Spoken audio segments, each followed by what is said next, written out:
doing something new. I'm reading a scary story from a book. It's called Scary Stories Treasury. It's by Alvin Schwartz. Let me get right into it. A boy was digging at the edge of the garden when he saw a big toe. He tried to pick it up, but it was stuck to something. So he gave it a good hard jerk, and it came off in his hand. Then he heard something groan and scamper away. The boy took the toe into the kitchen and showed it to his mother. "It looks nice and plump," she said. "I'll put it in the soup, and we'll have it for supper." That night his father carved the toe into 3 pieces, and they each had a piece. Then they did the dishes, and when it got dark, they went to bed. The boy fell asleep almost at once, but in the middle of the night a sound awakened him. It was something out in the street. It was a voice, and it was calling to him. "Where's my toe?" he groaned. When the boy heard that, he got very scared, but he thought, "It doesn't know where I am. It never will find me." Then he heard the voice once more, only now it was closer. "Where's my toe?" he groaned. He pulled the blankets over his head and closed his eyes. "I'll go to sleep," he thought. When I wake up, it will be gone." But soon he heard the back door open, and again he heard the voice. "Where's my toe?" he groaned. Then the boy heard footsteps move through the kitchen into the dining room, into the living room, into the front hall. Then slowly they climbed the stairs. Closer and closer they came. Soon they were in the upstairs hall. Now they were outside his door. "Where's my toe?" the voice groaned. His door opened. Shaking with fear, he listened as the footsteps slowly moved through the dark towards his bed. Then they stopped. "Where's my toe?" the voice groaned. "You got it."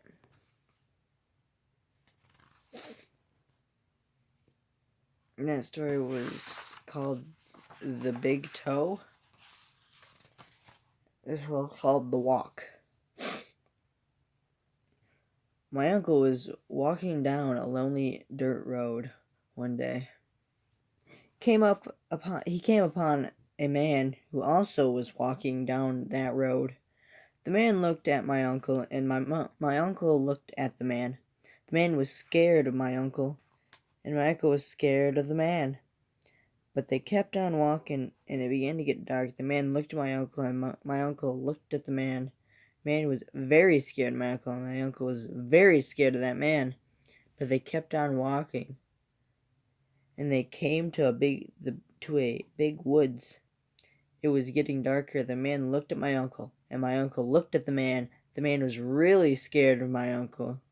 My uncle was really scared of the man. But they kept on walking deep down into the woods. They went. It was getting darker, and the man looked at my uncle, and my uncle looked at the man. The man was terribly scared of my uncle. My uncle was terribly scared of...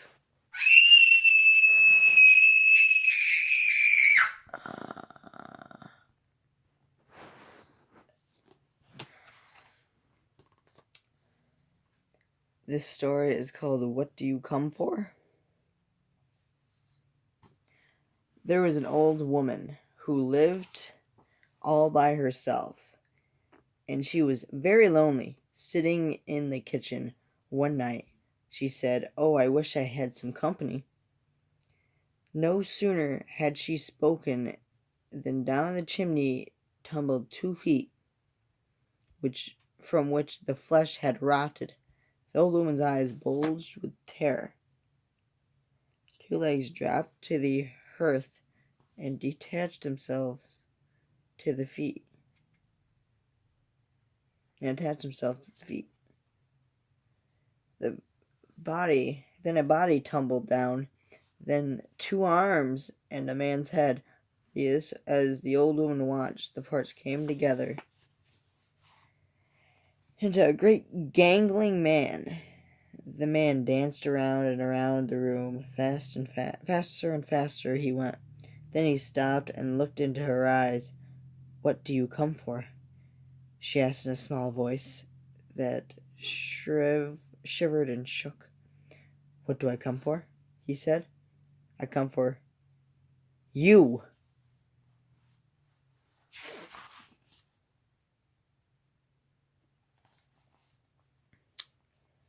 This story is called Me Tai Doti Walker.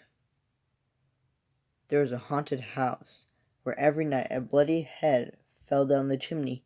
At least that's what people said. So nobody would stay there overnight. Then a rich man offered $200 to whoever would do it. And this boy said he would try if he could have his dog with him. So it was settled. The very next night, the boy went to the house with his dog to make it more cheerful. He started a fire in the fireplace. Then he sat in front of the fire and waited. His dog waited with him. For a while, nothing happened. But a little after midnight, he heard someone sing softly and sadly off in the woods. The singing sounded something like Me Tai Doti Walker. "It's just somebody singing," the boy told himself. He was frightened. Then his dog answered the song softly and sadly, saying, "Lynchy Kinchy Kali Mali Dingo Dingo." The boy could not believe his ears. His dog had never uttered a word before. Then a few minutes later, he heard the singing again.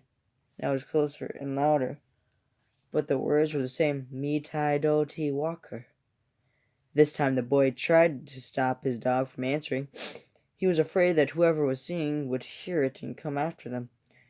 But his dog paid no attention, and again it sang, "Lynchy Kinchy Kali Mali Dingo Dingo."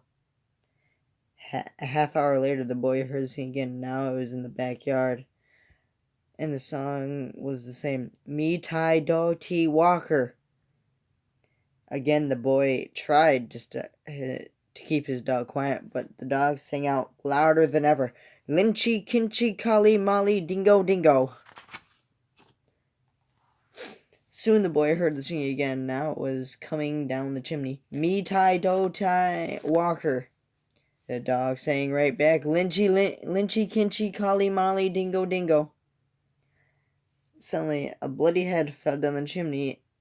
It missed the fire and landed right next to the dog, and the dog took one look and fell over dead from fright. The head turned and stared at the boy. Slowly opened its mouth, and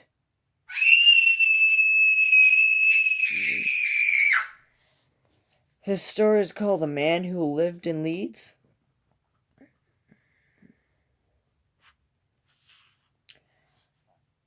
There was a man who lived in Leeds. He filled his garden full of seeds. And when the seeds began to grow, it was like a garden filled with snow. But when the snow began to melt, it was like a ship without a belt. And when the ship began to sail, it was like a bird without a tail. And when the bird began to fly, it was like an eagle in the sky. And when the sky began to roar, it was like a lion at my door.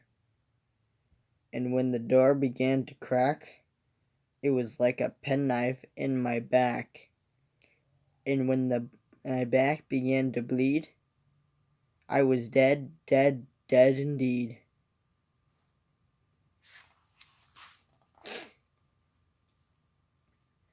This one is supposed to be a song, but I'm not going to sing it, because the notes are confusing.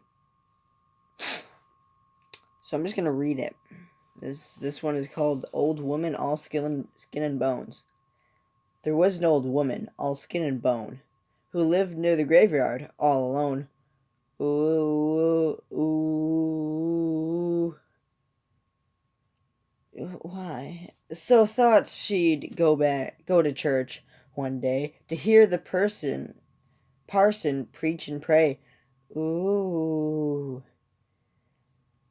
And when she came to church house stale, the church house style, she thought she'd stop and rest a while. Ooh. When she came up to the door, she thought she'd stop and rest some more. Ooh. From its nose down to its chin, the worms crawled out and the worms crawled in. Ooh. The woman to the preacher said, "Shall I look like that when I am dead?" Ooh.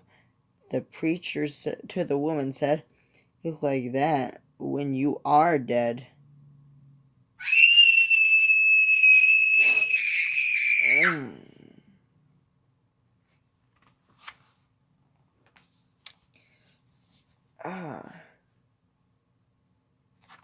Do one more.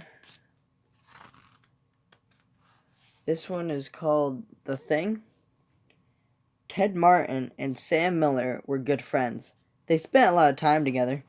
On this particular night, they were sitting on a fence near the post office talking about one thing and another.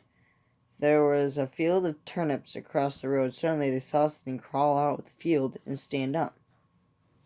It looked like a man, but in the dark it was hard to tell for sure. Then it was gone. But soon it appeared again. It walked halfway across the road. Then it turned around and went back into the field. Then it came out a third time and started toward them. By now Ted and Sam were scared. They started running, but when they finally stopped, they decided they were being foolish. They weren't sure what had scared them. So they decided to go back and get a better look. Pretty soon they saw it, for it was coming to meet them. It was wearing black pants, a white shirt, and black suspenders. Sam said, "I'm going to try to touch it. Then we'll know if it's real." He walked up to it and peered into the face. It had bright, penetrating eyes sunk deep into its head. It looked like a skeleton. Ted took one look and screamed, and again he and Sam ran, but this time the skeleton followed them. When they got to Ted's house, they stood in the doorway and watched it. It stayed out in the road for a while, then it disappeared. Years later, Ted got sick and died toward the end. Sam sat up with him every night. The night Ted died, Sam said he looked just like the skeleton. Okay. That's it for this video. If you want more, this video needs to at least get 1 like. Yeah, I'm not the type of person to ask for like 1,000 likes. Just 1 like. If you haven't already, subscribe.